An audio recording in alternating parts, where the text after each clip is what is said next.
Call the meeting to order know what they're at looking 7 at. PM. This is the February 23rd, 2016 meeting of the Hanson Board of Selectmen. Please rise for the Pledge of Allegiance. I pledge allegiance to the flag of the United States of America and to the republic for which it stands, one nation, under God, indivisible, with liberty and justice for all. Thank you.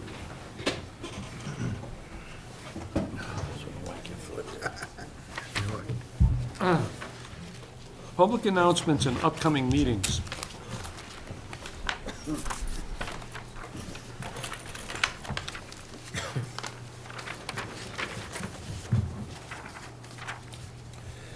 The open burning season will run until April 30th.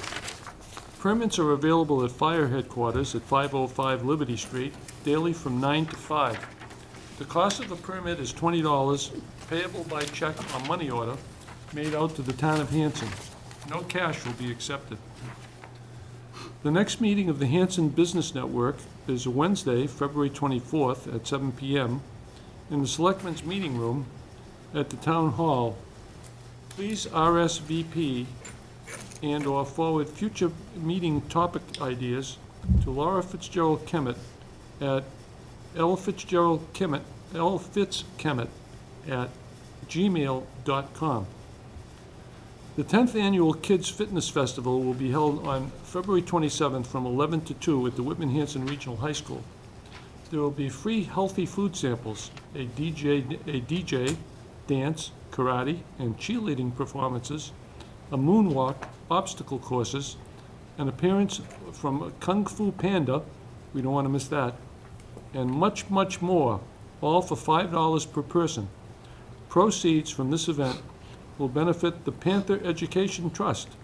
Please check out our website at www.panthereducationtrust.org for information about us or about the fun family event. Whitman-Hanson Dollars for Scholars will be celebrating the 9th annual A Taste for Whitman and Hanson on Thursday, March 3rd at the VFW Post 697 in Whitman from 5:30 PM to 8 PM. Up to 24 local restaurants and food service providers will be offering samples from their menu to the general public.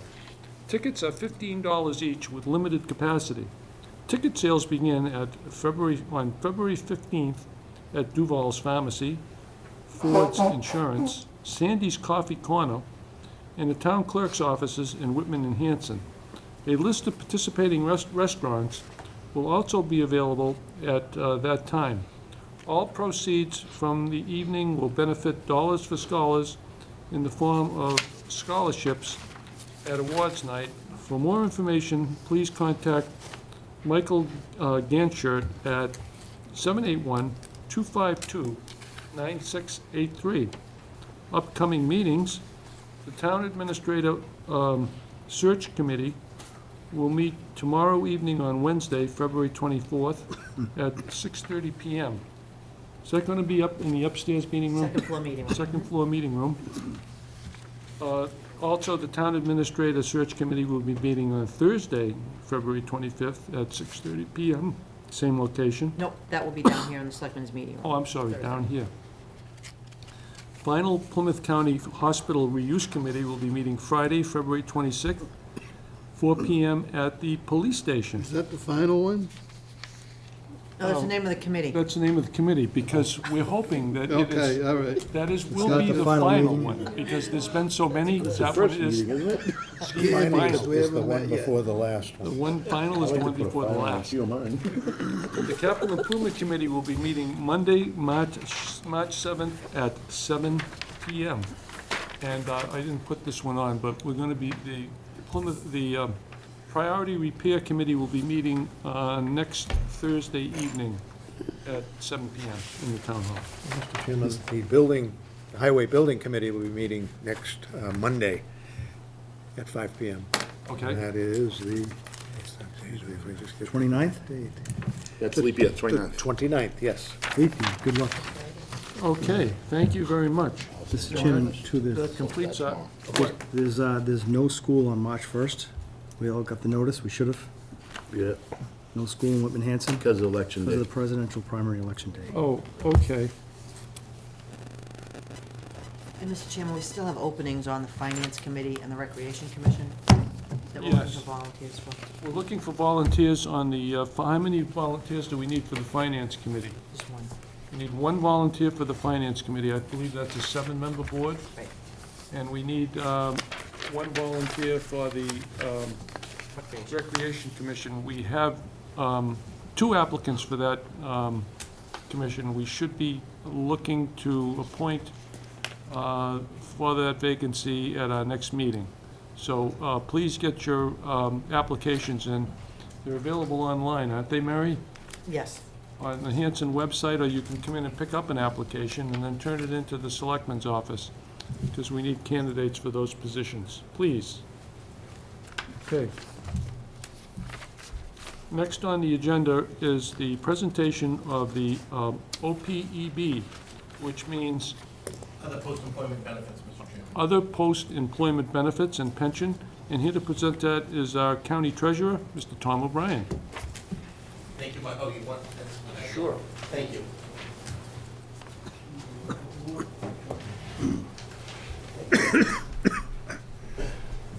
And if it's okay with the board, I'd like to ask Kate Caney, who's with me from HARS, if she minds coming over here so we're close together in case I say something I shouldn't or she needs to throw something at me. It's easier Absolutely. if we're in close proximity. Yep. You can kick him from there, right? There you go. So thank you so much for putting us on the agenda to talk about an issue that every community, not just in Massachusetts, but around the country is dealing with, other post-employment benefits. And Mr. Chairman, just as you know, it does not include pension. This is basically everything but your pension costs and predominantly your health insurance costs. So one of my favorite expressions is, necessity is the mother of invention.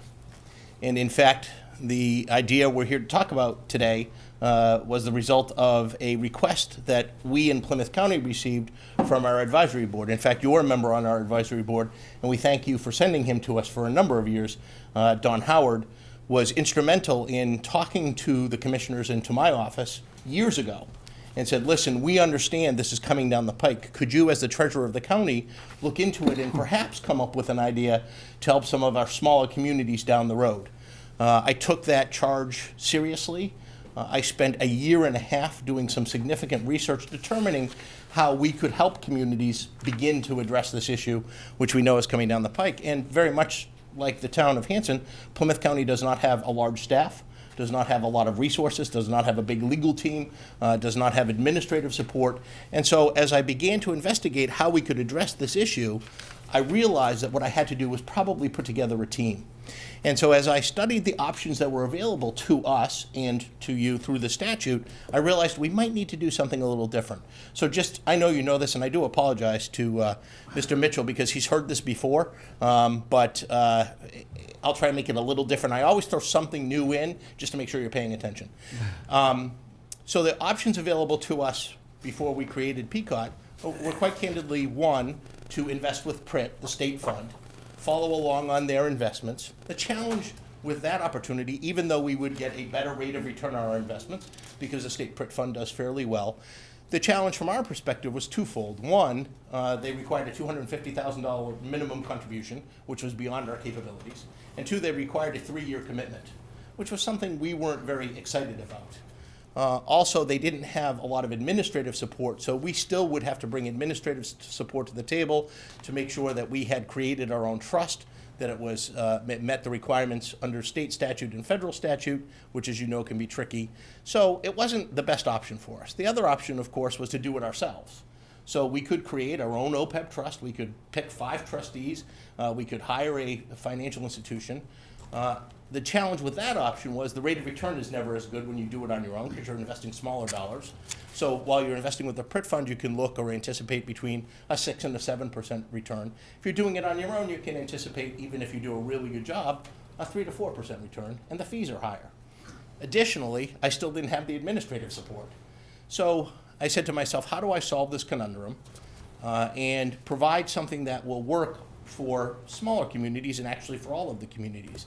Not surprisingly, I looked to the private sector.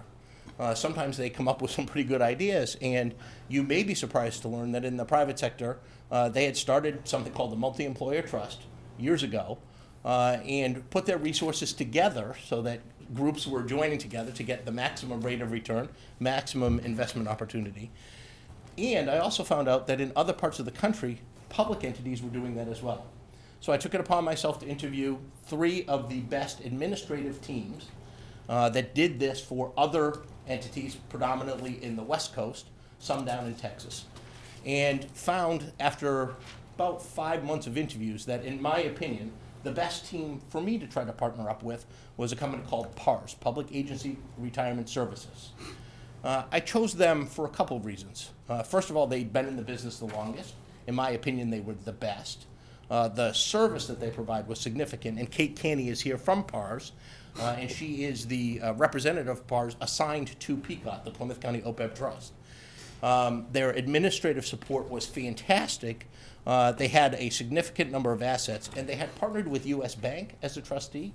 Many of you in the business world know U.S. Bank. A lot of us don't because they don't have the retail storefronts of some of our local banks, but they are one of the largest banks in the country. And what's interesting to me is during the economic recession, they're one of the banks you didn't hear about, and that's a good thing. They're very solid. They have a significant number of assets under management in OPEB trusts around the country. They are by far the largest in the country. And so I thought to myself, here I can create a turnkey opportunity for Plymouth County and then for the 27 municipalities and other governmental entities if they wanted to do that. However, I still had a few things up my sleeve that I wanted to negotiate to put this package together because I really wanted to create something for Plymouth County that was better than the options available to me. So the first thing I said to myself was, well, I want to make sure that there's no penalty if you want to leave. I was frustrated with Britt that you had to stay for 3 years, you had to sign a contract, and so in negotiations with the folks at PARS and at U.S. Bank, they agreed. So we've created PCOT, and a community can enter, and if 2 days later they decide they want to go somewhere else, they can certainly do that. What we're going to discourage is rate shopping because we think we're going to be the best. But because we think we're going to be the best, we don't mind. We like competition, and so we really want to give people the opportunity to go out and investigate and choose what they want to do. So there's no penalty to leave. The other thing is I wanted flexibility. I wanted to make sure you could put in as little or as much as you wanted to. So our members can join PCOT and put in nothing. And I'll tell you why that's important, because it is important. There's a value in doing that. Even joining and putting in nothing has a value to it. However, most of the groups that have joined, not surprisingly, are putting in what they can, as they can. And the other thing is some trusts that restrict when you can put the money in. We have no restriction. Because we have PARS, a great administrative team with a huge staff, you can do it anytime you want. So as money may become available, you can put money in. We, in fact, had one of our members have a legal settlement, and they wanted to take some of that money and put it into their OPEB trust. You can do that in our operation anytime. You don't have to wait as long as you're meeting your town guidelines and your other guidelines. Also, we wanted the flexibility if you committed to putting money in and something changed, that you didn't have to do it. So we have that flexibility. And, not surprisingly, last winter it snowed. So believe it or not, we live in New England, we get some snow, and many towns were faced with huge snow and ice removal costs. And so some had anticipated setting money aside for OPEB, but needed to redirect that resource to cover their snow and ice. Joining PCOT, not a problem. Had you been in some other trust, you had a little bit of a challenge because you promised to commit that money, and they don't have that flexibility. That was very important to me. The last thing that was very important to me, too, was to make sure that our fees were low. I wanted to make sure that we had the best fees in the industry. And I spent a lot of time negotiating with PARS. In fact, they didn't like me very much for the 2 months of negotiations. And we've negotiated the lowest fee on the investment side of the equation, and we get the administrative support. So all in. So if you're doing it on your own, I always like to give this example. If you're doing it on your own, you can expect that your investment fees are between 65 or 75 basis points. A basis point is 1/100th of 1%. So doing it on your own, that's what you can expect, sometimes a little higher, depending on the financial institution. What we've negotiated is you get your investment with U.S. Bank and the support of PARS for 51.5 basis points. So that's pretty good, and we're pretty pleased with that. So we created this, the commissioners voted the trust on January 15, 2015. That way I can remember exactly when we created it, 1/15/15. We didn't begin to market it because we had to make sure we had everything in place and all the documents set up. We didn't begin to market it until April, the April timeframe. And I expected in year one, we may get 2 or 3 members, and that we would raise somewhere between 500,000 and $1 million. I expected by year 3, we might have 3 million.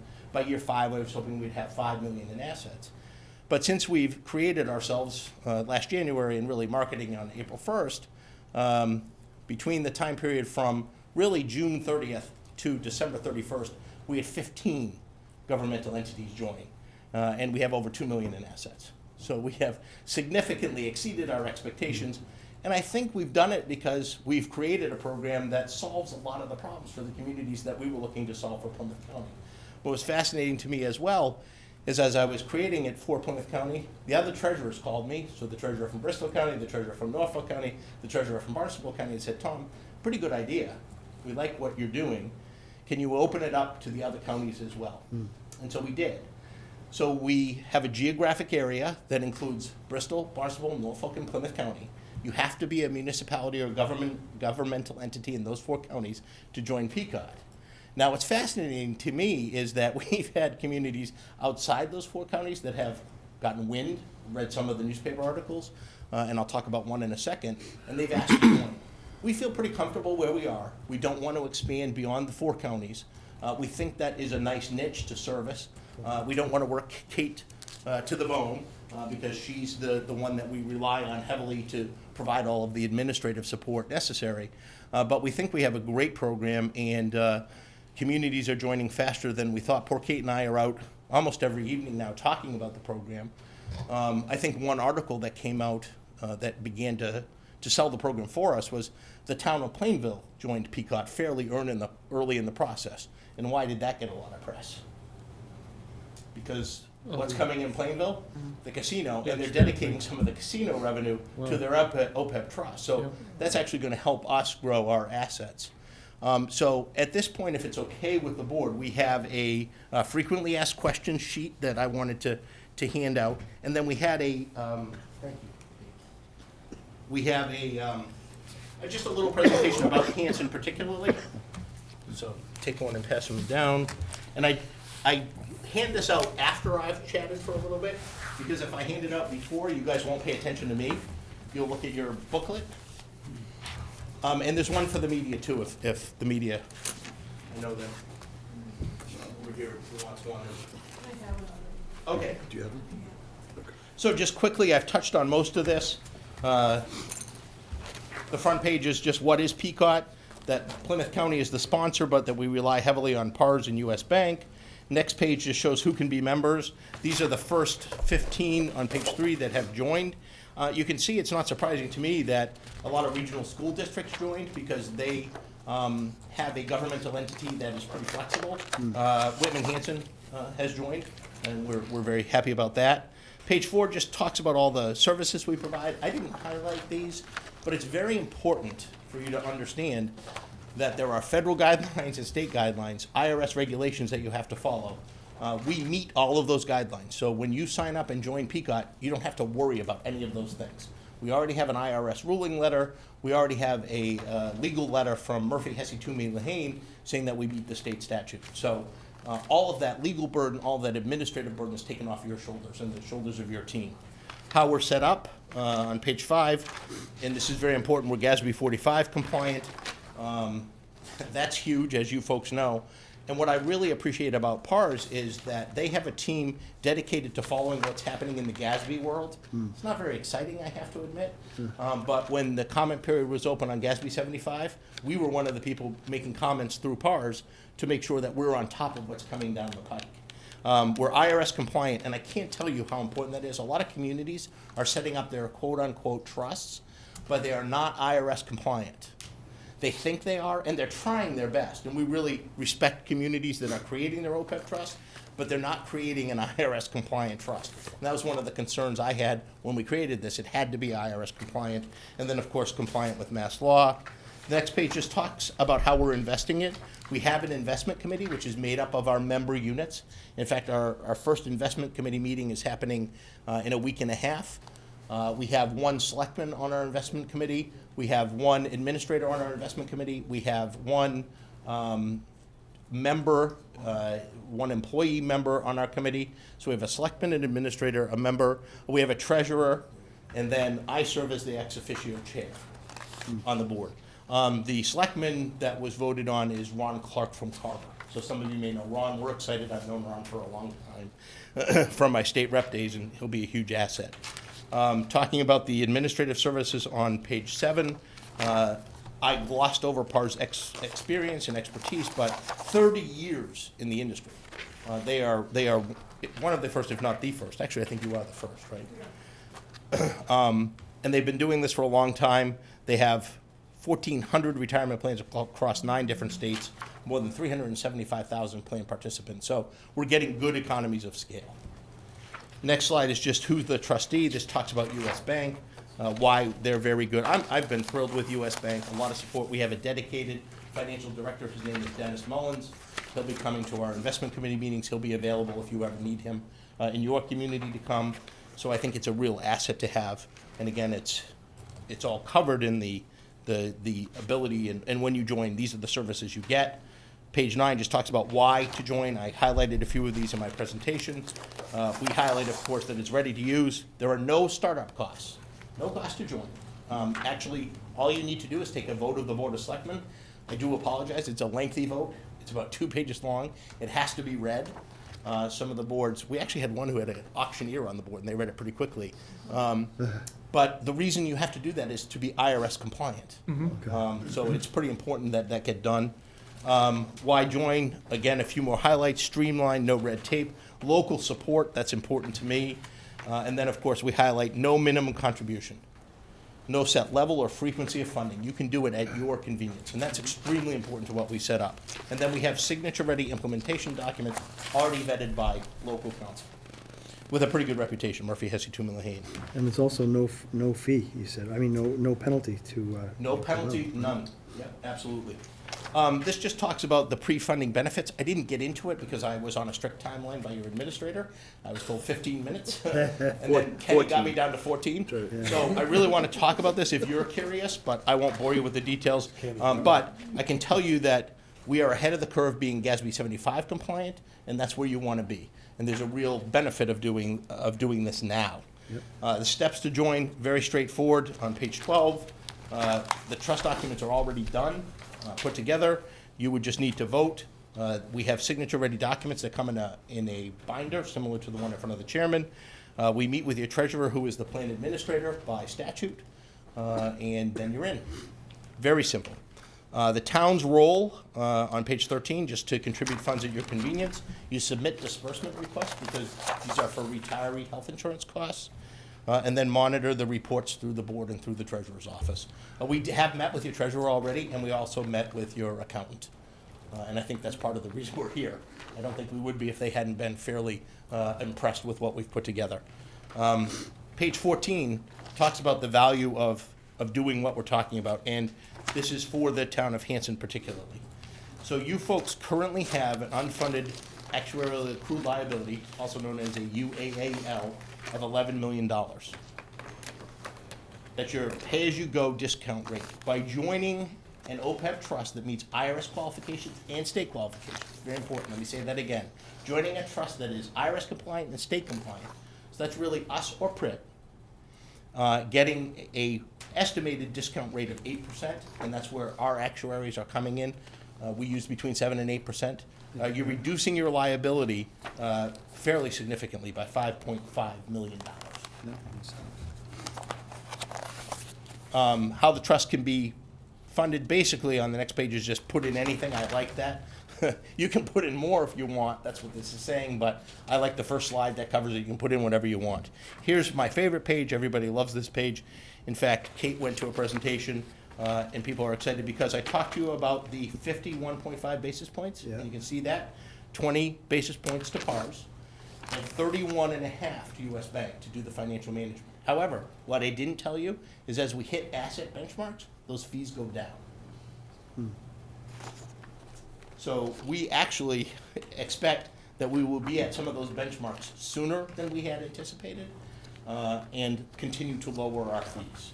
I have negotiated an arrangement with PARS and with US Bank. Those fees cannot go up.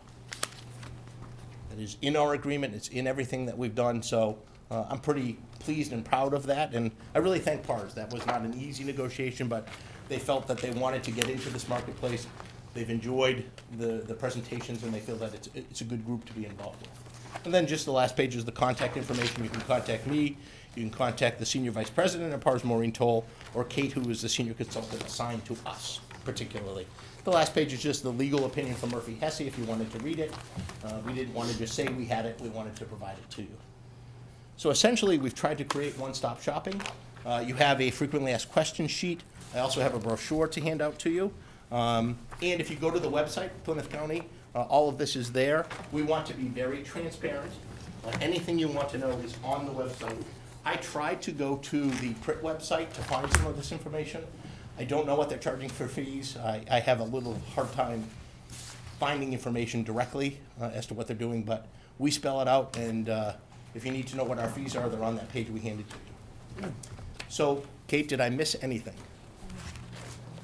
I think I went over my 14-minute allotment a little, and I apologize, although I probably was about the same time as reading the announcements. And I am available if you guys have any questions. And I really want to thank Dawn, because Dawn and a few other selectmen challenged me, and Dawn may not remember, but in 20... I don't. You don't remember? You don't remember sitting there and saying to the commissioners, you guys got to solve this OPEB problem? I took it seriously, Dawn. Okay. But I was challenged in 2013, in April of 2013. And so this is pretty much what we've come up with. And we really appreciate the input from our selectmen. And that's part of the reason we think it's successful, because we heard what they were looking for. They wanted something that was flexible, responsive, and low fees.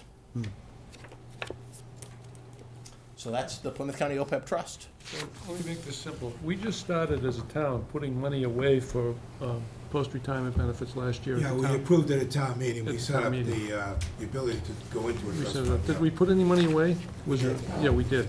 We just started putting money away, so I assume that would be the procedure for putting the money away. We go to the town meeting with an article, we appropriate the funds to go towards this plan. Then we would fund our portion of this plan, send the money into the trust.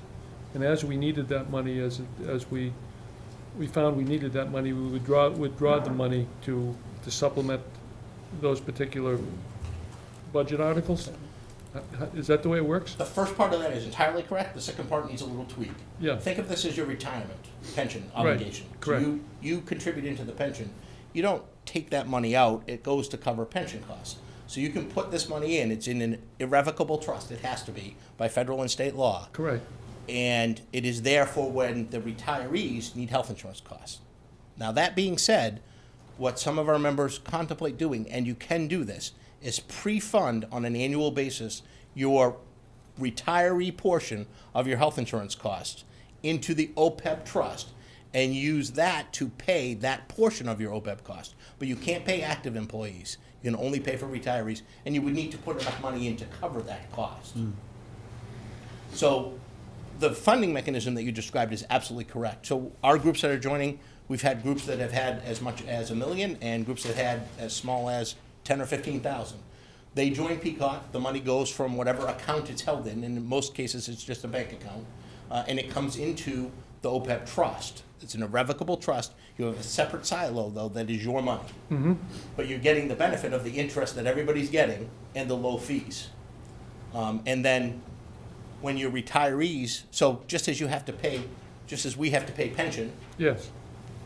ultimately, once it's funded, you'll be paying your retiree costs out of the OPEB trust. All right, good. We're paying a portion of our annual group insurance costs includes retirees already, That is correct. okay, as it does at the regional school. That's correct. This is about 2.7 million, according to the budget. I'm not sure what ours is, because ours isn't broken down. So, would probably be a good idea for budgetary purposes to break down that amount so you have a hold on it. So you have a handle on that every year, I'm assuming.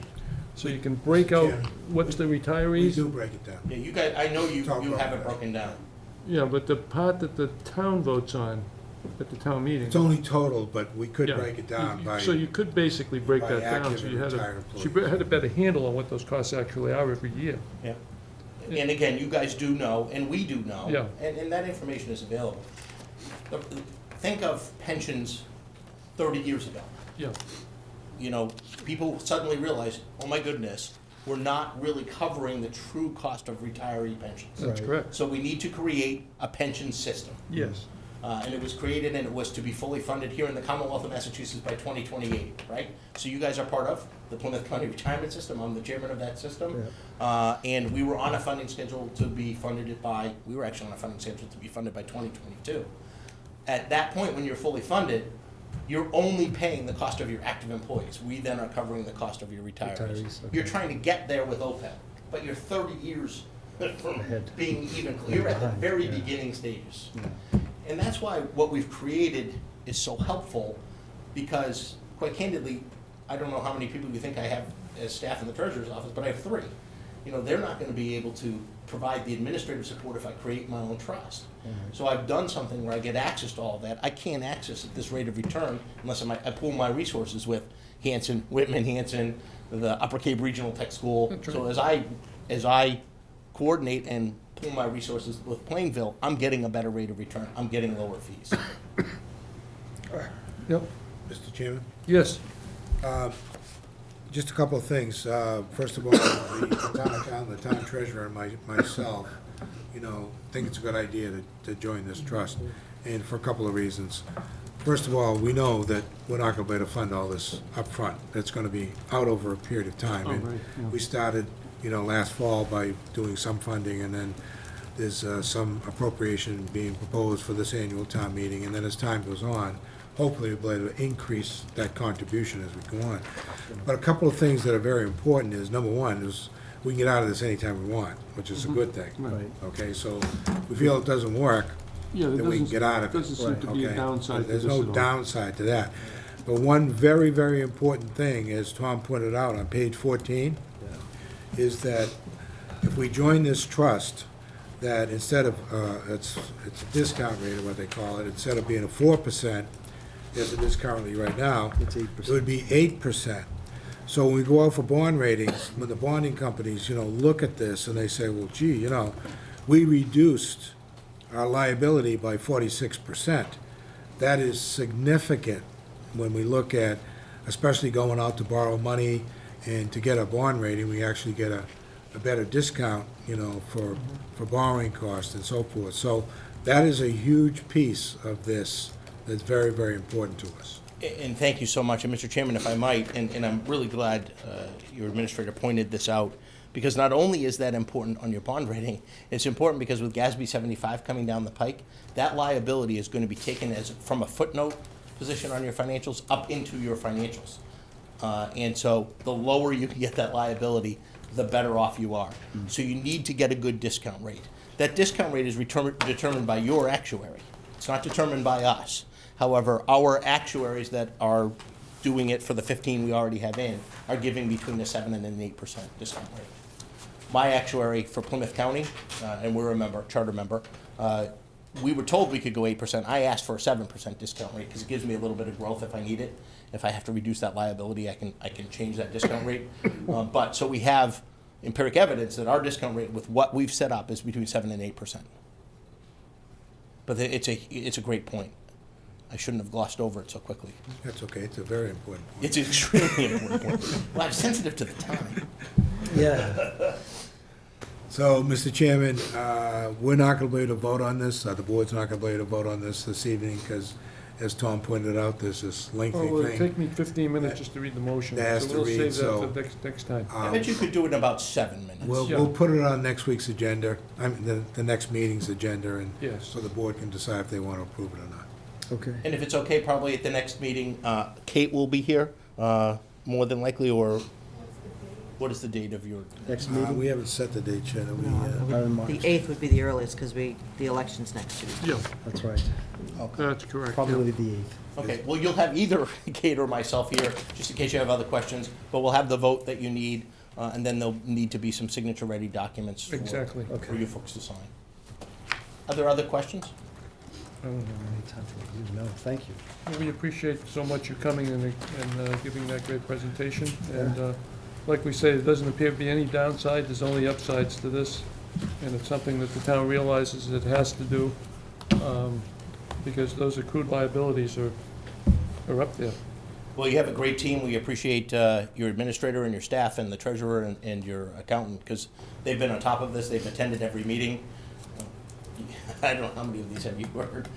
I apologize, but you guys are on the cutting edge, and that's good, and hopefully your community appreciates it.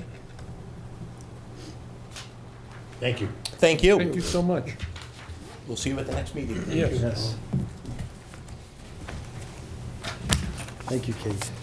Thank you, Kate, for That coming. one's the next Oh, that's a one. nice one. Yes, yes, thank you. Thank you. Thank you. Thanks, Tom. Good to see you. Take care. Okay. Next is the town administrator report, and for that I will turn to Mr. LaCamera. Mr. Chairman, just so you know, the RFP for the radio tower has been sent out. It's been put on the central register, and because it's a lease of a property, we have to give it 30 days for the response, and the responses are due back April 2nd, just so you know. One of the concerns, I know Dawn was part of our meeting with the police chief and the fire chief and the highway surveyor about some concerns about some intersections, in town as far as signs are concerned. And the police chief, the fire chief, and the highway surveyor put together a proposal of some signage that we feel needs to be put in place at some of the most dangerous intersections in town. And the cost of that signage is $4,800.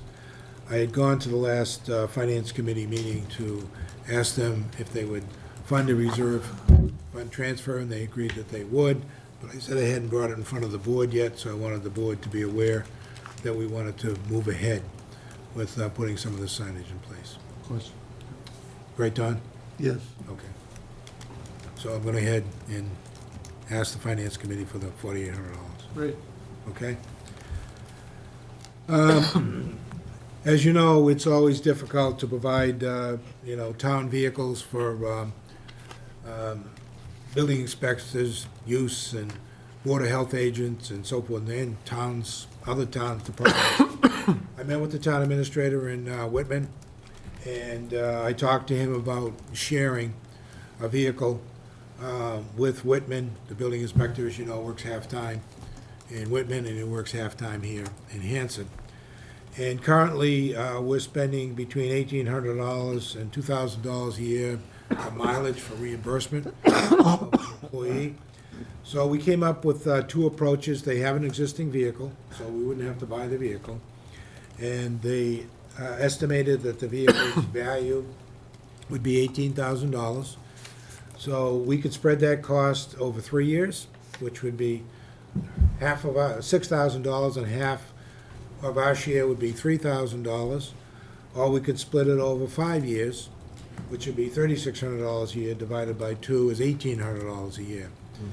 So what this would do is it'd give us, first of all, the employee is currently using their own vehicle, and, he doesn't want to continue putting all the mileage, on his vehicle. And I think this is a good option for us, to consider. We don't have to invest in a vehicle, to buy a vehicle for the town, and we could try it, for 3-4 years or whatever. So the other benefit would be that we have two vehicles available now. We have a Crown Vic and we have a Charger available. And currently, the Board of Assessors are using one of those vehicles, and the other vehicle is used periodically by other department heads. But I think what we should consider is the Board of Health agent could use the Charger. And she currently, the mileage expenses for that is $2,000 a year. So we're actually going to come out ahead, if we go ahead with this approach. So I don't know how the board feels about that. How's the Why don't board they feel? do it for 3 years? You like the 3-year approach, Don? We can do either one. I would think so, huh? We can do either one, 3 or 5. What do you like, Jim? What? We could try the 3 and then we can always So it's move it up. paying them the cost of what the vehicle's worth. Correct, yeah. And they pay for all the maintenance, all Right. the insurance, and everything. Yep, We don't necessarily have to sign up for 3 years. right. We can get out of it in year 1 if we want to. Oh, all Why right. We wouldn't don't you have wanna to go sign longer anything. term? So then I would know I'd go longer What if you term. did it for 3 years and then you quit? No, I'm with you, and then just So you go the longer go term? the longest Right, term. does that make sense? Whatever you guys want. Right. No, I agree there. So what do we want to do? Go the longer Yeah, term. do it, go the longer term. Yes. Okay. 3 or 4? Wasn't it 5? 5 years. Well, It's 5 either years. 3 or 5, Bill. Yeah, all 3 or 5, If you pay it off in 3 Sure. and then he leaves. Yeah. you know, it's spread out. So then what would happen is in 2017, you know, we had talked about taking the police cruisers, which are now Explorers, Right, okay? We'd take one of those Explorers, which would become available in 2017, and make it a third vehicle, you know, for the town, and town. either get rid of the, probably the Crown Vic, because the Crown Vic is the older of the two. Yep. And it's got 4-wheel drive, excuse me, all-wheel drive, not 4-wheel drive. that's cool. And do So, I that- mean, that's. Explorer has, right? Pardon me? The Explorer has Explorers have all-wheel drive. all-wheel drives, yeah. Yeah, Anyway, so So how much does that cost us again? if you go for 3 years, it costs you $3,000 a year. If you go for 5 years, it's $1,800 a year. That's cheap. That's definitely a good deal. I think the 5 years are the way to go. That's cheap. Yeah, 5 years. You need a vote? You want a motion for that? Yeah, give me a motion. I'll make a motion for the car for 5 5-year years. period. 5-year with the period. Sharing with the town of Whitman. Yeah, sharing it with the town of With the Whitman. building inspector. Second. Motion and a second. Any discussion? All those in favor? Unanimous vote. Mr. Chairman, I just wanted to let you know that the roof is completed at the office at the Plymouth County Hospital. We were lucky. We got 4 or 5 days of good weather, so we were able to, the company that was doing it had a crew of 8 people, and they stripped it in a day and got it up there. Next day? They were done in 3 days. Nice. It was pretty amazing, so that project is all done, you know, as well. The other issue that I met with the town administrators from the town of Whitman and Abington is the animal control contract, which is split between the 3 towns. And the contract itself is automatically renewed from year to year unless either town cancels that contract.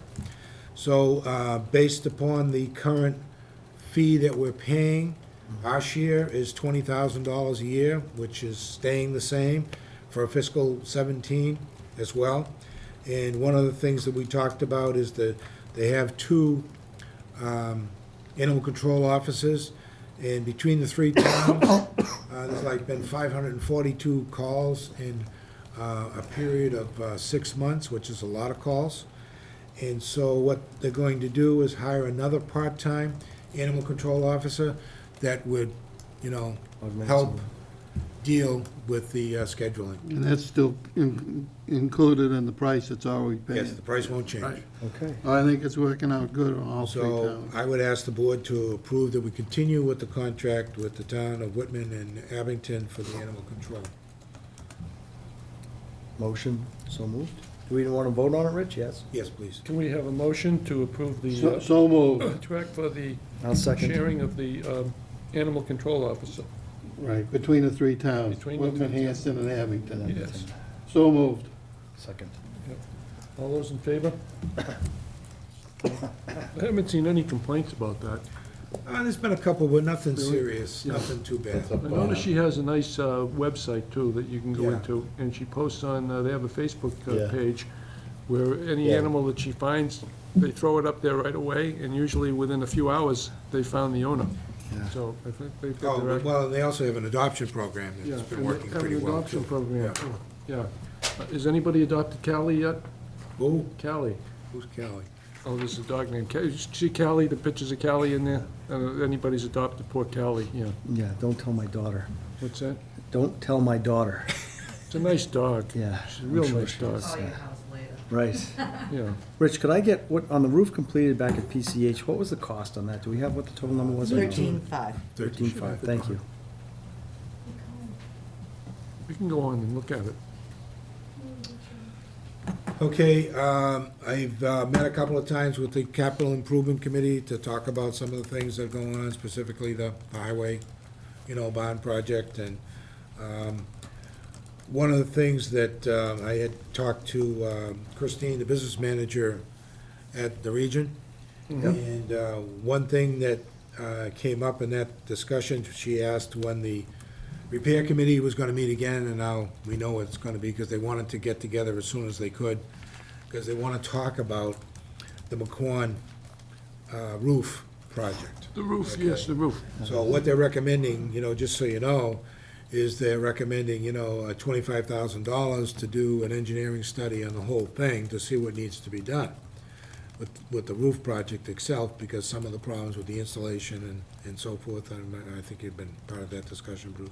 Yeah. Oh, yeah, I know they did an infrared study to see how much of that roof, how much damage there was to the insulation portion. And it came out that there was only, I think 1,000, what was it, 1,000 square feet? 1,000 square feet roughly, yeah. Which was. So now they want another 25K just to do an engineering They want a 25K study? to do an engineering study on the roof? Just. Yeah, I message know. you. It's But just- one of the things that I expressed my concern about is if we only funded $25,000 to do the study, Yeah. then the roof isn't gonna get done this summer. Right. See, I won't don't get done till the understand that following summer. because, So what I had suggested was, a possibility of, funding the study and then putting the money aside for the roof project, and if it has to be, added to, we could add to it, but otherwise you're gonna lose the whole summer, and you don't wanna put a roof on the school where the kids are in school. I don't, Rich, did they tell you what benefit the engineering study would have? I don't understand the 25K. That's all, I just, What are we gonna get for our $25,000? Because when we did the Indian Head School roof, it was a big roof. Okay? That was taking the slates off and everything, and figuring out what we're gonna do as far as the underlayment, the insulation and everything else. And the evaluation on what to do to that roof cost us $6,000 to do that. Yeah. And that roof was a $850,000 roof, as it turned out, okay? In this particular, because they were estimating the repair cost at around, was around 60 to 80,000 or so? That was before the insulation issue. Yeah, it wouldn't require all of those different steps Yeah. because of the procurement laws involved. So I don't know where they're Why coming up can't you with send it out to bid and get people 25,000. to come in and give you pricing on doing the roof? So do we go back to Ernie and ask why the What does he 25? well, they wanna discuss it at the meeting. At the priority repair committee? Yeah, we'll be meeting next Thursday. Thursday night. Yeah, so, You're on that meeting, right? Yeah, I don't understand that at all. I thought we had that ironed then out. there's a few other things that are on there, I think, which make sense, Bruce or Jim, that there was a boiler, some work that needs to be done on the boiler. Yeah, the which is valves. $37,925. The LED lighting Asbestos. Yep. is $49,664, and the Indian Head LED is $18,279. So that's what they're proposing. Yep. And if they were gonna go ahead with the roof, the original estimate was $266,000. See, we had something in between. We had that. We had something in So between. there might be something in between, but anyways, that's what they wanna talk about, All right. okay? Hopefully they'll give that information to you before the meeting, Bruce. Oh, well, So yeah, you guys I'd can like to be review able to to look question. at it, yeah. The 25 grand? Yeah. What is that for? I'm puzzled by that. So that meeting is on March 10th, we said, correct? Or is that next week, March 3rd? I'm sorry, March 3rd, right? March 3rd. Okay. Yeah, because like I said, when we did the evaluation on the roof with Gale Engineering, they gave us a break on it. Normally it would have cost $7,500. Yeah, They did it for $6 grand, and they did a complete evaluation on what the best way to proceed on that roof was gonna be, right. okay? And then we basically went out with RFPs and came back with, you had to go through the whole engineering thing on that because of the cost involved. It was because of the procurement laws. Right. But this one you don't because it's Under a certain amount. under a certain amount of money. Yeah. So, Okay, as far as the, Whitman, that puzzles me. Okay. as far as the Whitman Hanson Regional School budget, Just so you know, 3 meetings that are coming up, and I know that Jim's going to the meeting tomorrow night, the 24th. Then they will be discussing the budget. Excuse me. And then also on March 9th. And then on March 16th, they have to finalize the budget, because they have no choice, because they have to submit it to town meeting 45 days prior to the annual town meeting. So those are 3 dates, to keep in mind as far as discussing the budget. Yes. going forward. What's the deadline on certifying? March 16th. For certifying the, Yeah, they have to certify the budget. yeah, Okay. okay. Okay, the last thing is, I've met with the Finance Committee a few times, and, we seem to be moving along pretty well, overall. And I would say that in the next couple of weeks, we're gonna have to start finalizing what the budgets, or the recommendations for the budgets will be. Okay, That's all I have, Mr. Chairman. great. All right, the next matter on the Selectmen's agenda here is under new business. Set the meeting dates. I think they're in here. Did I see those? Here somewhere. Mary gave us a calendar. Yeah, the calendar is here. Want to just use mine?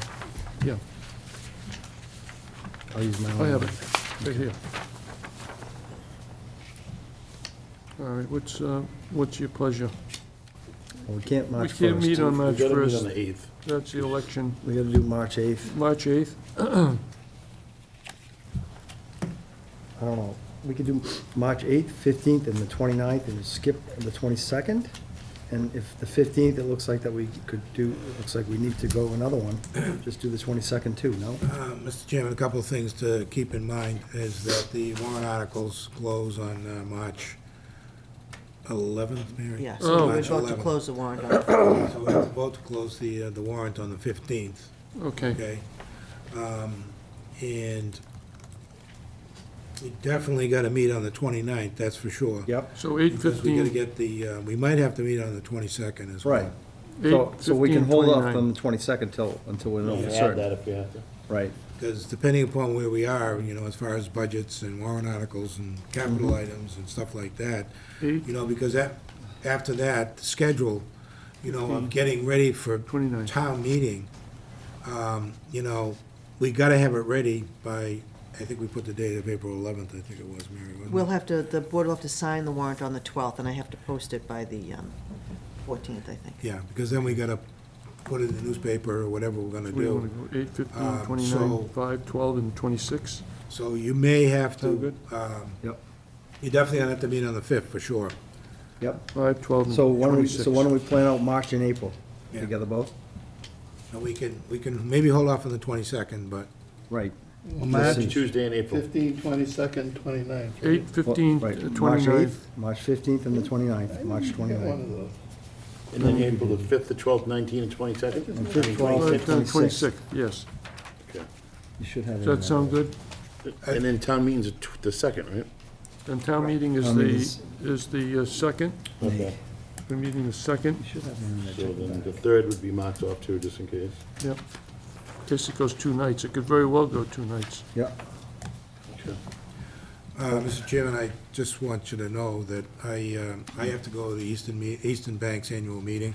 I'm participating in that, and I'm not gonna be available on March 8th, just so you know. Okay. All right. But Mary will be here, right, Mary? I'll be here. We can probably go to where you're gonna be.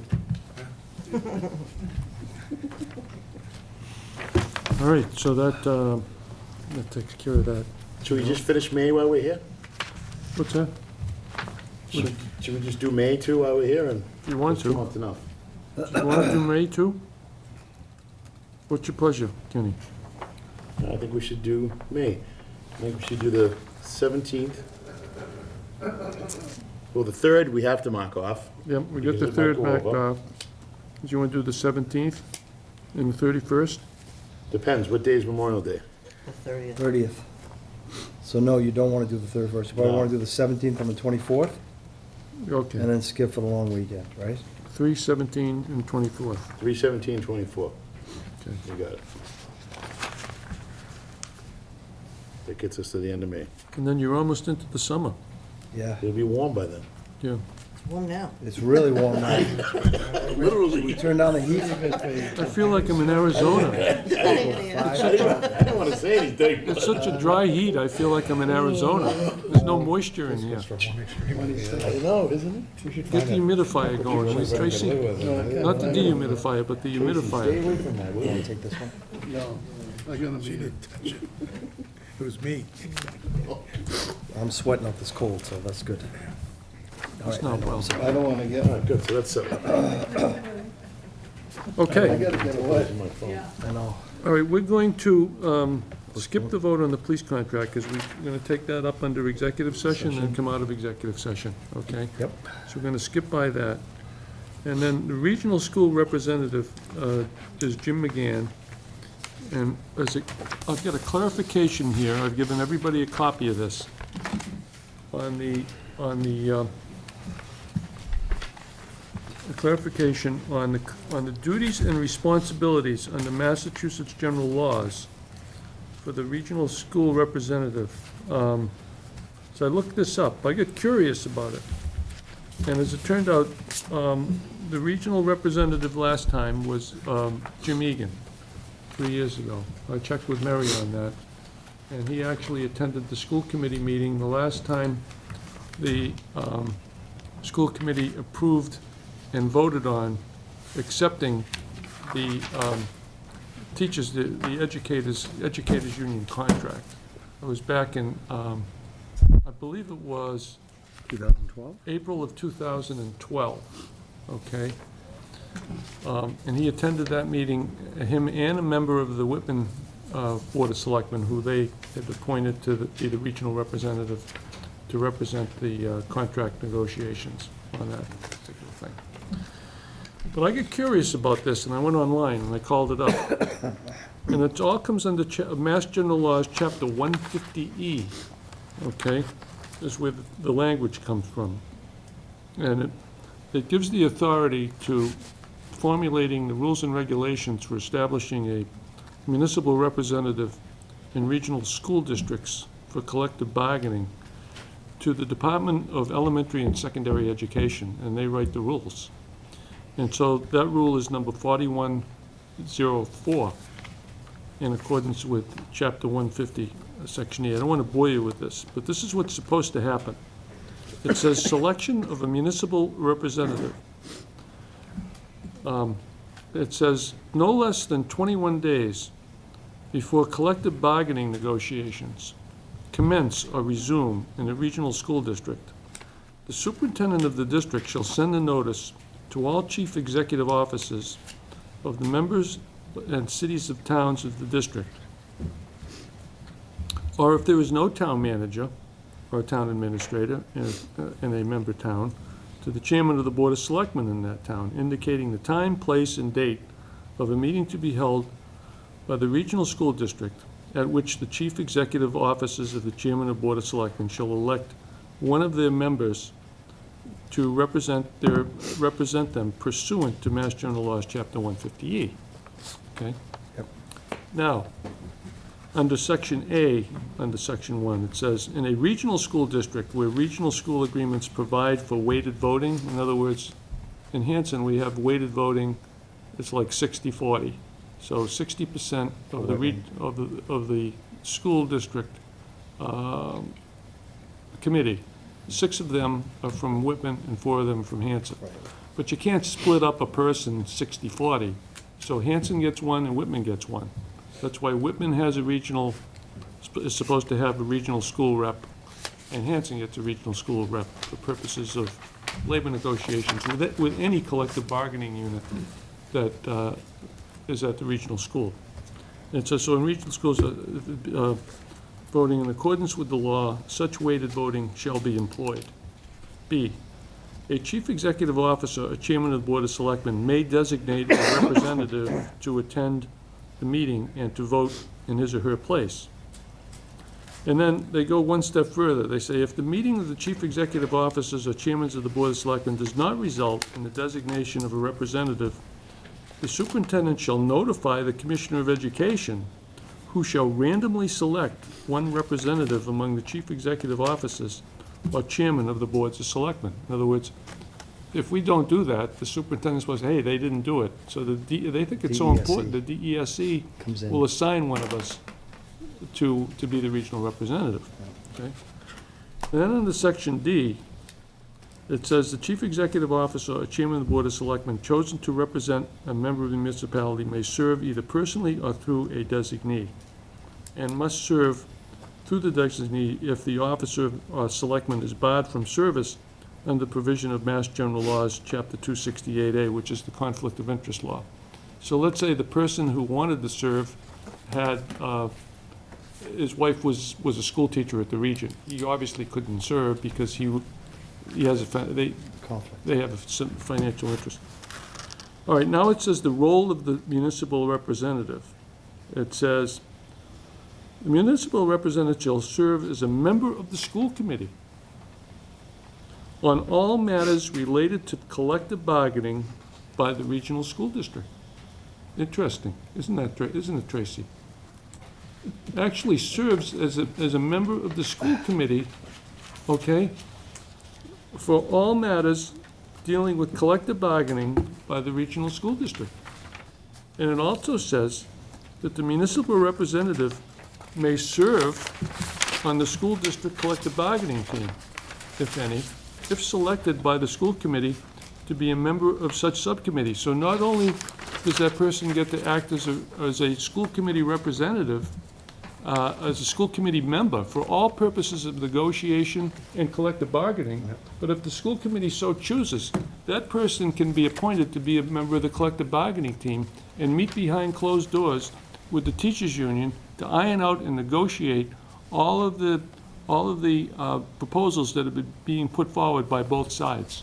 And also participate in any strategy session that the school committee holds prior to those negotiations and ongoing as those negotiations have taken place, I believe, from a year ago last April until just recently when the contract was settled. Now, how many of those sessions did you participate in? None. Okay, thank you very much. All right. Vote of the municipal representative. The municipal representative shall have one vote in all committee deliberations on collective bargaining matters. In regional school districts which employ weighted voting, here we go back to the weighted voting, the municipal representative's vote shall be added to the vote total of the elected members and shall not cause a reapportioning of voted weighting among the elected school committee members. The term, what kind of term do you serve? It Right. says, the municipal representative's term as a participant in regional school districts' collective bargaining shall be the same length as the term of the office of an elected member of the school committee unless a shorter term is agreed to by the chief executive officers of the member cities and towns at the time of the municipal representative's selection. So be it. Would you like a copy of that, Tracy? So I think the problem here is the process in which they've conducted. The process didn't take place. They didn't follow the 21 days before collective bargaining It didn't. negotiations. They didn't follow the 7 days before commencement of collective bargaining negotiations. Yeah. I found out last week.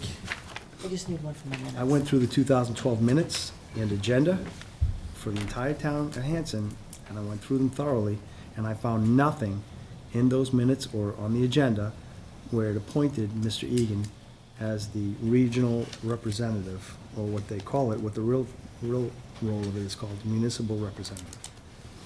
Well, you know, I'm not sure whether that, after reading this, that may not be a necessary procedure, because it says there that That they go the directly to chairman them.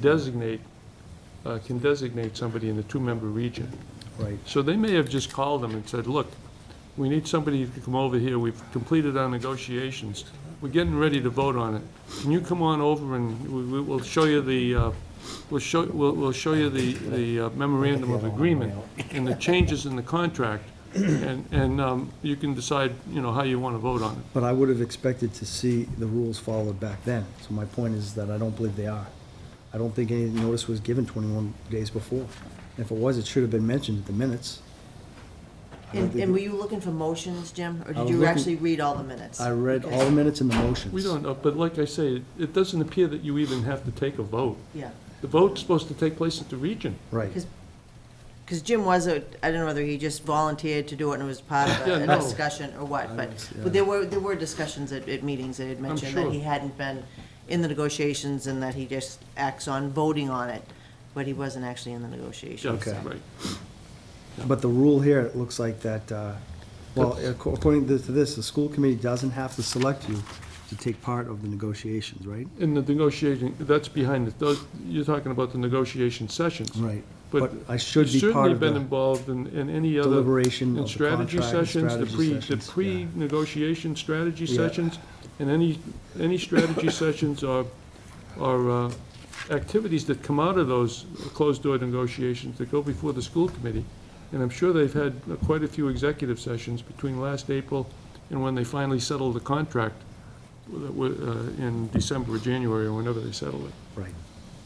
And those regional reps should have been part of that whole thing, but they weren't. So where does that leave the contract? That's what I'm wondering. Well, I don't know if I would go there, but the process definitely needs to be changed, maybe moving forward, you know, how it's Well, it done, needs to but- be conformed in accordance with the law, With the rules. with Right. the rules and regulations. It definitely has to be changed. So It the doesn't D, have to be changed, it just has to be adhered to, which they've chosen not to. right, it has to be, Yeah, the Like process everything needs to else be they do. changed. So I think they need to review their procedures on that, the regional school district, and I'll to bring be in it, compliance with this. Can you bring them a copy of that tomorrow night? I'll bring a when you copy go? and I'll explain to them our concerns with this, yes. But being an informational guy and a detailed guy, I just wanted everybody to know that. I wanted the people in Hanson to know what a regional rep is supposed to do, so that they would have all the detailed information and know that this is supposed to be in compliance with 150E and in the rules and regulations established by the Department of Elementary and Secondary Education governing that position. Right. Okay, that was all I had on that, which is probably quite enough. Huh? Want more? Well, the DESE has strict rules on regional schools. All right. Establish mission charge for reuse committee's recommendations to the Board of Selectmen for future town meeting, possible articles and referendum questions. I think when we originally established the reuse committee, I think many of us felt that they should come in with 2 or 3 recommendations, Correct. you know, rather than one recommendation, to give the people of Hanson a chance to vote on how they want to go with the regional hospital situation that's been sitting up there deteriorating over the past, That is, how long has it been? 12, 13 years? still longer than that. Longer than that. Yeah. And give the people a chance in Hanson to vote which way they want to go on it. 15, I think. Yeah. So, I think, We met last Monday, I believe it was. and I don't think that selectmen should be too detailed about what they want, but they should spell out certain summaries, certain options and choices that the people should have. well, I think there should be costs roughly approximate to each one of them, too. How do we know what the costs are going to be? I would just, there's ways to look into some of the costs Yeah. and some of those things. And the things I came up with I just put them together very quickly, of the possible utilizations. Summarizing and not going into a lot of detail because the committee can get into that, Yeah, okay? One was utilization of the property to produce a tax revenue stream for the town of Hanson with a private entity responsible for the demolition costs of the existing building and other structures and development of the property in accordance with the terms set forth in an RFP. The other one would be use of the property for open space, community park, recreation, both passive and active, and historical and other purposes supported by CPA funds, including demolition of the existing hospital structure utilizing CPA funds. And the third one would be combined usage of the property to produce a tax revenue stream with development of the lot containing the hospital as well as the 25-acre lot surrounding the hospital, with a 22-acre site being, the back 24-acre site being reserved for uses as a park, related recreation activity, covered under the Community Preservation Act, okay? I just tried to summarize that, to give this committee an idea of what we would be looking for. And the way I envision this happening is not to really, No in between. not to really saddle them with details of way we specifically want to see it, but for the committee to come up with some with guidelines. some ideas and guidelines regarding those three, put it forward to the Board of Selectmen, and we can formulate articles for a future town meeting. It doesn't necessarily have to be May, because I don't want to put them under the gun, Yeah. okay? With a deadline, because certainly this town meeting is going to be very, very filled with a lot of issues, okay? And I can see a lot of issues coming before this town meeting, including a possible override for the school. I'm not saying that's going to happen, but it could be, and you're going to have the people voting on the new Highway button. highway bond, and a myriad of other things that are coming up. So, Possible roof from Quan. roof from McQuon, all kinds of different things. And it would be nice if we could set this aside for a separate election, because I'd like to see this go to a referendum question, to tell you the truth. To have as many people voting and deciding on which way they want to go with this. Because I'm hearing park, and I'm hearing development, I'm hearing, maybe we should use CPA funds to tear it down, but if we use CPA funds to tear it down, then we're restricted for that area to those particular things that you can only use for CPA activities, such as open space, affordable housing. What are the other things? You're the expert.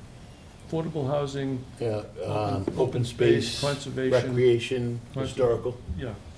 So you would be, if you used, I'm assuming if you used the CPA funds to tear down that hospital and for those grounds, that it would restrict those grounds for that purpose, and you couldn't really put light industry or anything up there, light industry or business or anything else up there. I mean, I could be wrong, but, You're correct. yeah. If you use the CPC money, then it would only be for those purposes that It'd be a Kenny deed just restriction. pointed out. Mr. McLeod? Mike McLeod, Highland Terrace. If the CPA funds were used just to tear down the building and its surrounding, say, 10,000 square foot area, how would it affect all the other acreage up there? Well, the problem with that area there is probably the area that's most conducive for possible development, either low-impact development I'm talking about. You couldn't put a lot of housing up there because close together, because you would probably need to have a complete septic, what do you call it? Plan. Septic plan. Treatment facility. Treatment facilities. But if you had low impact, you could put some kind of low impact housing up there, or you could put a low impact business or industry up there that isn't gonna generate a lot of septic, okay? I saw somebody said in the paper the other day, you really can't do any because you'd be generating 10,000 gallons a day of septic. Well, that would be if you put an assisted living center up there, packed it full of people, and then had housing up there besides, like Barron wanted to do. That's where they ran into problems. Because you'd have to have low impact, it has to be low impact. But that particular site and the site out front would be the most conducive to that. The back site, the 22 acres, that site, and all the studies that I've seen, because of the soil, non-permeable soil situation, forget what the term they use for it, was least conducive. So they recommended that should be recreation, open space, park, whatever you want to use it for, the 22 acres out back. So that would be at least my concerns, I think the concern of the board for that particular property. But those are the three summarized areas of concern that should be the possible mission statement for the committee, with them coming up with the detailed plans for each one of those. I don't know how the rest of the board feels about it. No, I think that's a good idea. Yeah, I don't think we should rush either. No. I mean, what's the hurry? We wanna make sure we make the right decisions There over doesn't have to be a there. rush on that, because we certainly have plenty of activity going on. And we're not gonna have all the answers before May town meeting. No. It's not gonna happen. No, I mean, it's possible too, if they're throwing out ideas at that meeting, to maybe do a survey of some kind, right? You know, do an online survey. You'd They have to did a set up- survey, They part did a of the survey. Old Colony Planning Council's, Yeah. Before, though, right? Only I mean, a- no, I mean from what the public wanted? yeah, Yeah. what they wanted to do for options. They Then did they that should be last using year. that only was information, about right? 150 people responded out of Yeah, we would need 9,000 more. 10,000 Yeah. residents. So, Maybe 10,000 don't care, but we should try to get more. but that's why I'm looking at it. I'd love to come up with an idea to have 3 ballot questions for this, Mhm. to see which way people wanted to go with it, and maximize it by maybe having it at the, if you could put those referendum questions on the November ballot, presidential ballot, then you'd be maximizing the amount of people that would come and vote on that. I think you might be That's onto when you something. get the most people out to vote, every 4 years of the presidential Sure. election. Mhm. So you could take it up at a town meeting sometime between June and October, and make sure you have those 3 ballot questions on the ballot, the referendum questions. Mr. Chairman, just so you're aware, when you're talking about the presidential, election, that you need to talk to the town clerk, because the state, months in advance, if you're Needs to gonna know put that. it. You need to know that, they need to know. that in Yes. order to put it on the ballot. Because I've seen it done before at a state election. I don't know if you can, well, that's a combined Oh, state it can and go on federal there. election. It can You go on. It can go on, I've seen it done. It went But I mean, with one of the, It can't happen a month before the election, let's put it that no, way. you have to let them know well ahead of time, because they have to hold special registration. Well, town clerk would have that information. They'd She know. would know, yes. Yeah, I'm sure she would love to hear from you. well, at least about that. that's the way I think about it. How does everybody else feel about that? That way you're not rushing the process, all right? You're giving the committee a mission statement, you're giving them time to formulate it and look into each one of these questions and how it should be formulated for an article in the ballot question, and looking into all the other details behind these issues that we've already discussed, you know, I agree with that. without tying them into any specific detail, Right. you know? No, it's a good idea. I think it's the right direction. All right, so if I can have a motion to accept this, that is the mission statement and what we're looking for with that committee, to go forward, Do we have to have a motion, or can it be consensus? By we can consensus? have a consensus vote. How do you feel about it? I mean, I don't want to dictate to them what they need to do or must Yeah. do, but I think this is a good. I think Not, it's- not to interrupt, but that's what we did start to do that last Thursday. Yeah, We have another meeting coming up Friday. okay, great. So consensus vote, I Yeah. would say How yes. does everybody feel about that? Yeah. Yeah, that sounds like a good Okay, so consensus. I'll give that to Mary. Yeah, that- yeah. Be good for them to Okay. have I'm a- sure Mr. Howard has a copy. Yes, Bring it back to I think I gave him one. Committee. Did I give him one? If not, he can have that one. Okay. Discussion, you had an idea about streamlining all this paper that we get every week, Well, Jimmy? right. It wasn't just my idea, but it was, I think it was an idea that was brought up by a previous selectman on having iPads. I think this is a great idea, where we could have the selectmen each have an iPad at the cost of the town and for their term. And then we'd have it insured, of course. We set up our own individual email accounts. The benefit of that is huge because, number one, we're not getting emails to our own personal accounts because they are subject to be reviewed, right? They certainly are, since we're getting emails. I mean, we could set up a town email account right now for anybody that wants it. Right, Yeah. right, but I would like it on an iPad, and then at the end of the term of the person elected, and if they choose not to be elected anymore, or, if they don't want to move on, then they turn it in at the end of their term, and it gets handed over to the next person, right? And we could, if we do this, I see a huge benefit in terms of saving on paper, copies. Mary won't be standing at the copy machine every Tuesday night before a selectmen's I think meeting. she likes that, though. Maybe she does, yeah. It's cathartic. Probably security would only be the only question. Well, no, it has your own security. Each iPad would have your ID and your own identity and log-on number. Just You know don't what I'm saying? drop it in the toilet. Well, right, we can get insurance on it, so that if it happens that way, I think it's, I think we'd also have an internet connection, so that while you're doing work, if you need to go back and look at DESC ruling, on whatever the chapter is, or whatever the rule is, or whatever the Mass General chapter laws are, you can flip back and forth to it on the same iPad. I think, I mean, how many times, Kenny, I saw when Dave Soper was here, you know, after we have our meeting, he'll hand Mary the same packet that she just spent maybe a couple of hours printing, and he'll say, here you go, please destroy this, right?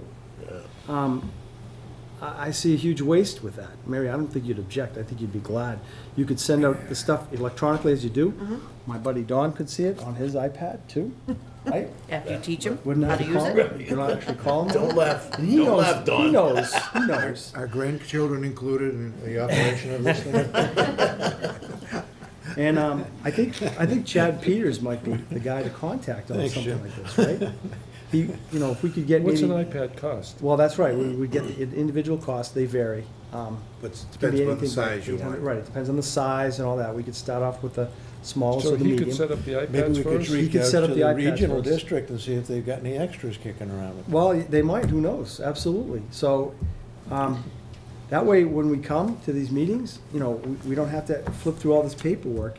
We just, each of us brings their iPad, and don't forget your iPad, please. Just a couple of things, the iPads, you know, they're probably the bigger ones, which is Yeah. probably what you'd want, I would quite thought, yeah. frankly, you know, It's about because, So you can read so you 1,000, could see it. 900, I got the smaller iPad myself, but the bigger one, they're probably $800-900. That's what I right thought, now. about 900. But it might be better to look at a different approach and use a Chromebook, is what they call, Okay. and they're more. I know those well from And school. they're more in $300 or $400 range, you know, Yeah. that you can buy. Now, one of the things that we need to do is that the Wi-Fi in this building, there is limited Wi-Fi access here, but it's not very strong, Okay, quite frankly. I mean, I It's use it terrible. on my iPhone, yeah. but it's Wi-Fi, not great. It's terrible. Well, you can buy a booster too, a booster So signal, we'd have right? to, We have one. We do? we have one. We'd have to upgrade that, and that's usually not a lot of money, you know, to Okay. do that. So, yeah, you could probably What happens if do it it. breaks down? What do you use for backup? You could probably do it for What? $4,000 or $5,000. What happens if they, I mean, I thought that the cost savings alone would be significant. And what it does is it protects each selectman. Do you want an article for the town meeting for that? We could put an article for the town meeting together for that, right? Well, all we have to do is put it in the technology budget. Okay. You don't wanna, I mean, I think it's something worth doing. I think it'll help, Mary and anybody else who's making copies to focus on more important items. I think it protects us, and I think it brings us into the 21st century of how we should move. Yeah, the only bad thing about that, Jim, quite frankly, is that, you know, here we have a packet here. Yep, and Okay. it won't break down, So, I understand, yeah. It won't break down, so Yeah, you're yeah. gonna, you know, Yeah, you're it's gonna the have to be only thing I was going thinking back and of. forth. So here you go, you got your agenda, and as we're going through the agenda, you know, you guys are saying, well, we need to change this and modify this and make notes and Yeah. so forth. Switching back and That's forth. the disadvantage, you know, of doing it. I mean, it's easy to put these up on display and just, you know, keep going right through it. That's not an issue. But the notes are being kept by Mary, right, on whatever No, we I change? understand that, but a lot of times you guys look like documents, you know, and, Yeah, I know. you know, that Flip back. flip back and forth, Come back and forth, you yeah. know, between them, Constantly. and that would be, I don't wanna say a disadvantage, but you get used to it. I mean, Yeah. you know. I, But yes, it can I be. use an iPad at home for various I do too. activities, and I think it's, I mean, as far as the email addresses, you know, if you want us to set up an email address right now, for anybody, we can do that, number one. Number two is your iPhone. Yep. You know, we'd put you into Outlook, yeah, you know, and we all got Outlooks on Set our it up on our phone. phones, You know, yep. our iPhones, your iPad. you can set up a separate You email can, account. you can do it on a desktop, you know, at home if you want, as long as you're gonna do is allow when you sign in and log in, you'll access our, email system. I That's just, not- I that's just not a don't problem. like, I just don't like having the same email system on my personal iPhone, because if they've got I to agree take, with that. you know what I mean? That's fine. But I understand, that's why I went with the individual. But the Wi-Fi would have to be addressed. I mean, if I'm in town hall, if I send an email or a text from anywhere in this building, it gets filled. It comes back. Well, because you don't have our password. Who do you have to know to get a password? I mean, Rich, what we could try to do is maybe try it for like 3 months. Let me do this. Let me try to get a cost estimate together, and then I'll bring it back to you. All right, That's what thanks. needs to be done. I mean, we could try it out for like 3 months and do parallel with copies, or maybe just do it for a month, see how it goes. and then- I'm not discouraging you from doing it, I'm just, you know. No, we were doing the pros and cons, I Yeah. got you. Yep, Okay, we'll look into that. thank you. You're welcome. Okay, thanks, Jim. Annual wage and personnel agenda discussion. I brought this up only because Next time you're in, I'll give it to you. some discussion came out about the Recreation Commission and the position over there. I talked to Mary about it. Mary, there's a position in Wage and Personnel that's called, is it wedding, A wedding planner or an event planner. wedding or event planner? Camp Kawani event planner, I believe it is. And I think that was put into place because of all of the weddings that we're having over there. But I don't, is there a job description, was a job description ever made up for it? I don't believe so. Yeah. I'll have to check. And the way that the campus progressed over there and become one of the finest wedding facilities really in the Northeast, the people come from all over New England, as far away as Maryland, to use that place I've seen. And they take in about $200,000 or $300,000 a year. I think it would be an advantage to develop that particular position into a professional wedding planner / recreation coordinator. I think we've got the funds over there to cover it. We employ a caretaker, assistant caretaker over there, and we can take that up at our, when is the next the Wage and Personnel Board meeting next? We were gonna try to set something up tonight, pick a date to do it. Yeah, because we have to meet before the, Well, we're scheduled to meet, the bylaw requires you meet 2 weeks before the close of the warrant. We'll be closing the warrant on the 15th, and we're not gonna be meeting on the 1st because of the Right. election. yeah. So, we're probably not gonna meet that, but, we could meet on the 8th. I just don't wanna meet without you. Okay. 'cause So I can think, put some yeah, things together. What I do is send a memo out to everyone saying that we're gonna be holding a wage and personnel, the annual wage and personnel hearing. Do you have any recommendations or Yeah. changes to the wage and personnel bylaw? And we can discuss it at that time. So we could do it on the 8th. We could meet at 6 o'clock or 6:30 and have a meeting and then roll into our meeting. Does the whole board participate in that? Yes. Okay. Okay, that's all I have to discuss. So you can take a look at the wage and personnel bylaw and the different positions in there and see if you have any suggestions. Or any of the other boards have any suggestions for updating some of those positions, adding a position or enhancing a position based on what's going on in 2015, since some of those positions haven't been, some of those job descriptions haven't been updated in quite a while. That's all I had on And that. Recreation had proposed a coordinator of some sort Yeah. a few years ago. Right. But they just weren't able to fund it. Right. So. But they Okay, don't have one now, Bruce, is that what you said? They don't have one now? Like a wedding, like a, Well, they have a position, I'm not sure whether anybody's doing it right now, but there is currently a position in the wage and personnel bylaw for them. for that. yeah. but And then it's they have never an been- administrative assistant, but it's they never don't been have a filled. full-time coordinator up there. So you're suggesting we should fill that position? Yeah. Look at the job We description and should look maybe at the fill job it? description and consult with the members of the Recreation Commission and how they feel that job description should be written. Okay, I Yeah. see. And since the town administrator's been involved in taking a look at that whole situation over there, he certainly will have some input into I'll it. put in, Yeah. we should probably in one of our next meetings, get that on to talk about too. I don't know Yeah. if it's executive session, but Right, just talk about everything going on over there. right. And possibly, I don't know, get into a lot of deliberation about it tonight, but have any towns that have a similar type of operation. Some towns have golf courses, other towns have different issues. As to how they run it, whether they use a franchise or a private company or something like that, I don't know if that's cost-effective or feasible, but, you know, with that kind of money that you're dealing with, it certainly requires a, you know, a little more professional approach, and not to disrespect. Well, you know, one of the things that, you know, needs to be looked at is, what do we want this place to be? You know, is it for renting things out? Is it for community and combination thereof? It just, right now, just seems to be, I hate to use the term, but it's all over the place. And I think that we need to focus on what we want that to be and how it's gonna be managed, Right. because I think that's an issue. It was originally bought as a recreation facility, and they had the rentals up there and always rented out the buildings, and they wanted them to go, they wanted the whole facility to become self-supporting, which it just about has.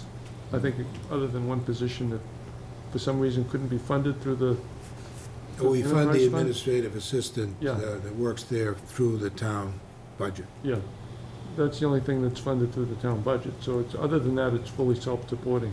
Well, Lifeguards, everything is all self-supporting. I also think there's some other issues, you know, having to do with capital items, Yeah, you know, that need to be addressed, you know, because I don't think there's any master plan as to what needs to be done. And they pop up with an item that, you know, just, they want us to fund, and we say, well, what are we doing? All of a sudden, you know, we need $75,000 to do this. And I think that the whole thing needs to be looked at as to what we're doing between the lodge itself, Right. which is the main facility, and the cabins, you know. Do we want to continue putting money into those cabins? Because a lot of them are not in very good, you know, shape. So I think that whole thing, you know, needs to be looked at and prioritized as to, you know, what we should be doing with the facilities there in general. right. So, I mean, that's my initial, you know, Is the place reaction. at least pay for itself? Well, we used $100,000 in CPC money, you know, to do some renovations, you know, this Okay. past year, but they can't use any more of that, you know, CPC money. So now they're putting in a capital request for a new septic system at the lodge, and to put in a new septic system at the bathhouse, I guess it's called, which is a surprise, because they haven't been on the plan, you know, all along. So all of a sudden, these have come up, and we don't even know what the requirements are. We don't have a plan. We don't have any septic system plans or anything like that. But when you're gonna put systems like that in place, you don't wanna just put a system in to solve a short-term problem. If Right. we're gonna do something long-term, Yeah. we need to figure out where we're gonna go and what we're gonna try to do. I mean, do we really wanna, and, you know, some people would say, well, what am I talking about? Do we wanna keep all these cabins that are there? Because, you know, the amount of money that we charge those cabins, we're never gonna get our money back as to what's been invested in some of those cabins. Now, the lodge is a different thing, because, you know, it is making money, it is booked, you know, for weddings and things like that, but I think you need to look at the whole picture. Yeah. I That's agree. just me, Yeah, I agree. you know? Yeah, I think we all agree on that. yep. Okay, Sounds good. yeah, Is it hot in here again? yeah. I didn't touch it. Anyways, okay, so vote surplus vehicle and donation to South Shore Vocational Technical High School, the 2010 Dodge Charger. Mr. Chairman, Yes, unfortunately, our plan didn't work.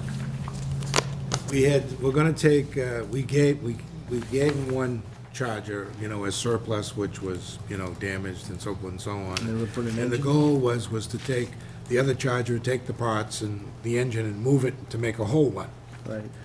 They tried to do that, and unfortunately, the parts and the engine didn't line up to one of the vehicles, so they can't do that.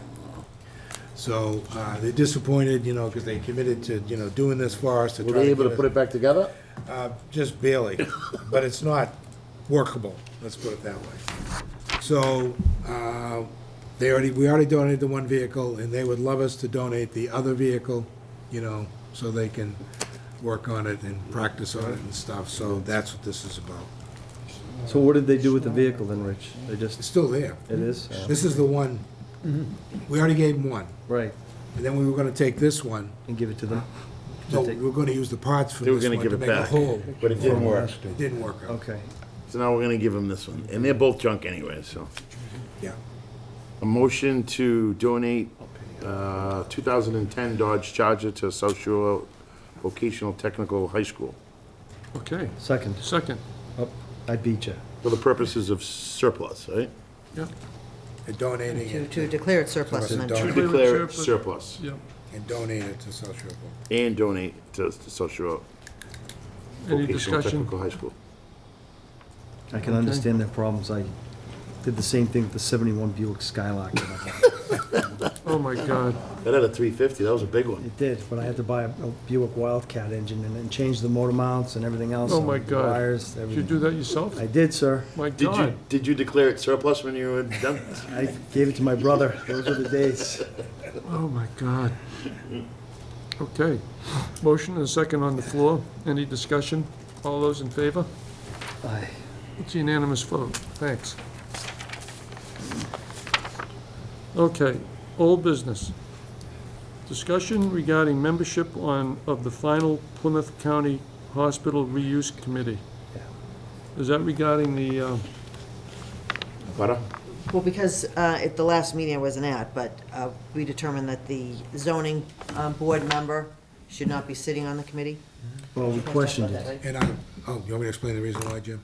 Yeah, please. We questioned it, and I Jim, think. Jim you- had questioned it at the last meeting. Yeah. And when we looked into it, the reason why the zoning board should not participate is because they do site plan review. Yep.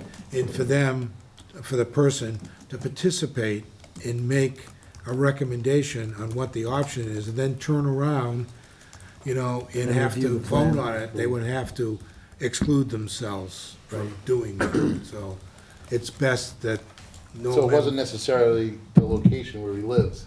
It was partly, Part of but, it, okay. he, Right next to the property. yeah, it's not a good idea. No, it gives the appearance of. So what do we do? Do we get somebody else in that position? Well, no, we don't need it from the ZBA, is that correct? We That's decided- correct. No ZBA members, so we would have to appoint somebody at large. Unless That's what I'm another saying, member, we need unless another another- member of the board wants to do it. So it looks like we gotta appoint somebody at large. so, all right. Unless you just go with what you have. It's 4 members. It's only 4 members. Yeah. You don't want to go with 4 members. You want another member. So From another committee. unless you want to put it out again, we do have 2 names that had already submitted the names. And if you want to put it out again, that's up to you. I'd like to put it out again. Well, we're taking up those other ones at the next meeting. We can take this one up. Okay. We've got 2 recreation people that are interested. We're looking for a finance committee member. I think we've got, what do we got, 2 holdovers from the applications for the Plymouth County. Yeah, and let's do it. We'll do it next week. That's fine. We'll do No, it, I don't think next week's enough time. Is it? We are meeting next week. Yeah, So but- it gives it 2 weeks. Yeah, 2 weeks, that's right. it gives us Okay. 2 weeks. 2 weeks should be enough time, right? Sounds good to me. That's the 8th, right? Yeah, No, we're not meeting next week, because it's the election. Mike, you getting your rest over there, I hope? Chief, you're going over it twice now, pay attention. She's the one taking notes.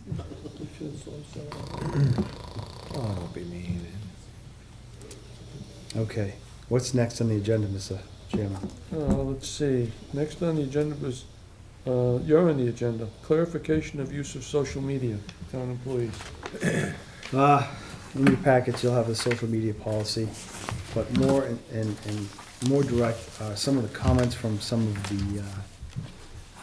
the members of our town with regard to social media.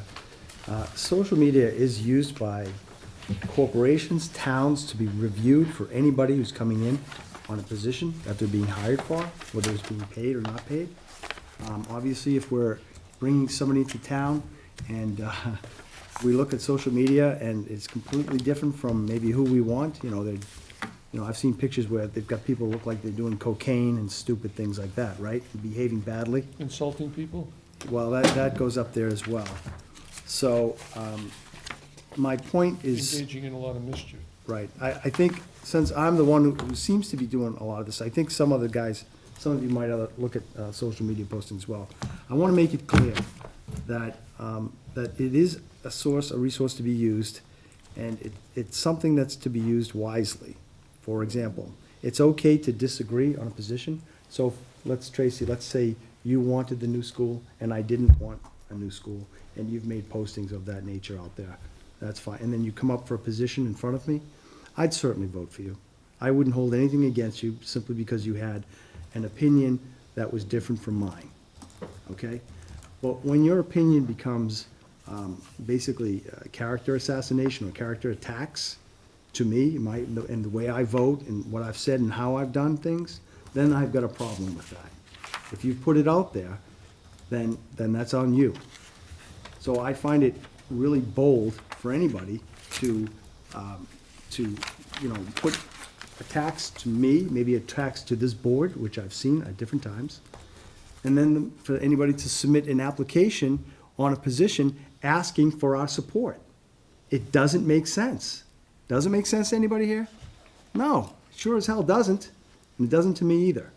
So, in conclusion, yes, we do live in America, and welcome to the 21st century. Okay? That's how it is. We're gonna be using Facebook for it. I can't control anybody. I have no intention of controlling anybody, but you will behave. You will not treat people badly. You will not insult people. You're not going to insult this board and then turn around and ask for its support. It doesn't work that way. That's all I have to say. Thank you. You know, and some people have made the comment about where we as Americans have a freedom of speech. But when we use that freedom of speech, we don't have freedom from consequences. Good point. Yep. So there's really nothing wrong with the policy, Jim, is that what you're saying? I don't believe so, no, sir. Okay, I think we voted on it to accept it, didn't we? we did. We made those modifications you had asked Yep. us to. But I just wanted to make sure that when other people firing, understand it's okay to have a difference of opinion. You know what I mean? And just so you know, town council, I had met with town council a week ago, and he's reviewing all the policies to make sure that we're Legally, okay. good, excellent, thank you, Rich. Okay, great. Thanks, Jim. Thank you. Well said. Yeah. Let's hope. Okay, Jim. So we get through that. Now we're into the one-day liquor licenses at Camp Kawani. Roger Leary, Hanson, February 26th at 7 PM. 7 PM to 11 PM, a dance. And Hanson Recreation Drama, Friday, March 11th and 18th, and Saturday, March 12th and the 19th. That's the play up there, 6 to 10 PM for play. So I need a motion to grant those one-day liquor licenses. So moved. Second? Motion and a second to grant the two-day, the liquor licenses for Roger Leary and for the Hanson Recreation Drama. All those in favor? Okay, One quick question, if I may, Mr. Chairman. yes. We've already voted, but we're giving a liquor license to a recreation, a drama group. Is there a name that should go with that, or is there a name in the application? That's what it is, Hanson, Okay. Hanson Recreation Drama, is that that's a group, Okay, yep. thank you. Do we know what the play is, Mary? Yeah, it's, what's it called, Mary? I missed it. What's that play? It's online. Is it online? No? Yeah. That's okay, never mind, sorry. It's something about Pinehurst. It takes place in the 1930s. It's a 1930s era play. Written by Jack Wade. Jack Waite, yeah. Yes, sir. Is that what it's called, Pinehurst? Yeah. Okay. He directed a play I was in up there called, it was an Agatha Christie play called Towards Zero. Oh, Yeah. Probably would have been easier for him. It's very good. we should move along. And we should move along. Committee reports, Mont Ponce Pond Committee. Probably should go out again. The only thing I have on that is, we met last week, and the administrator in Halifax is going to send us, or they're gonna have another alum treatment in West Mont Ponce Pond. I haven't got the dates yet, but we do give them a little money that they figure out how much our cost is. but prior to that is a letter was sent to the Brockton Water Department that they'd like them not to, they're going to stop drawing water in April instead of letting it go through May, because of the fact if they can get the water low enough and treat it, and Brockton doesn't divert the water, it'll be more effective to take effect. So they haven't heard back yet whether or not Brockton will eliminate the May of taking water or not, so it's not gonna be all done. But Silver Lake itself is, I figure, they were told us yesterday at the meeting that it's within 2 feet of being full. And you can see actually that the Silver Lake is in a good area because it's rebuilding itself through the water running through the ground faster than the rainfall is filling it in. So that if we do get any rain, like we're supposed to be getting some rain, it'll help fill it up.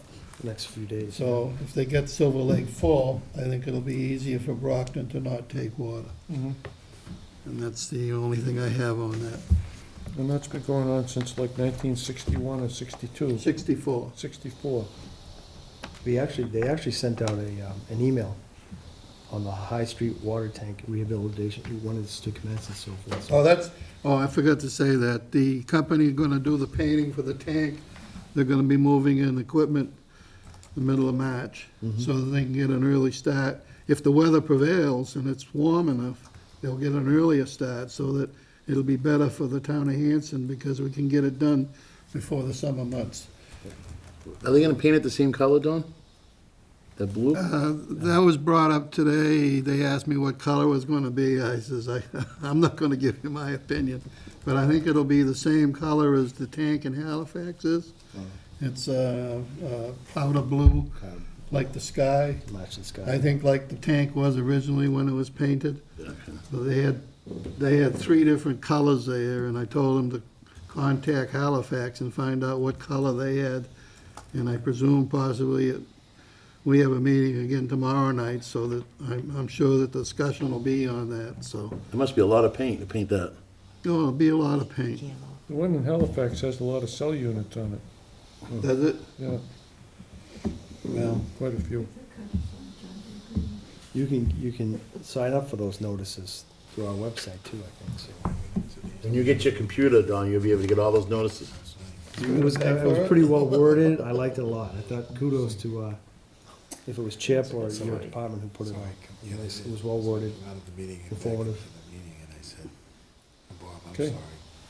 Indian Head and McQuon School Priority Repair Committee meeting will be meeting next Thursday. So I don't have anything to report right now, but I will at our next meeting.